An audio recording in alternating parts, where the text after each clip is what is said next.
I think seen in Asia, we are probably going to experience gradual growth over the next few quarters. I would say that Asia will still be the growth center of the world. I mean, if you look at what's been projected, it is around 5-point-something% for Asia.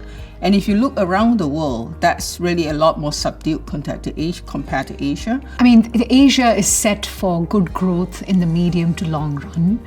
That's driven very much by the young population and the size of the population of the countries. Of course, Asia is not a homogeneous region. It's very large with, different factors at play in different countries. But of course, the long-term vision for the region is strong. There are a combination of external and domestic factors to consider. Externally, the economy in the developed markets remains somewhat resilient.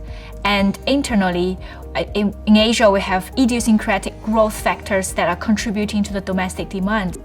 I think the question here is, how does that affect the performance of companies that are active in this region? Can they grow at the rate of growth of the population, or can they be as profitable in this market as other markets?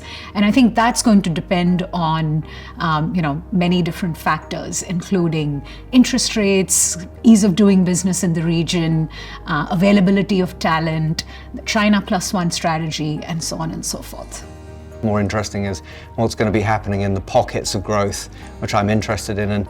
But given that Asia is such a tapestry of markets, I think it's more interesting to look at this from the perspective of where can I identify growth for my company within that economy, within those economies over the next relevant period to me. So we're certainly looking at, within our industry of digital commerce, there is generally growth, but there are certain markets which we're more interested in, and that's where we'll be focusing our priorities. My guidance to leaders is look within Asia Pacific for your growth rather than consider it as a macro economy.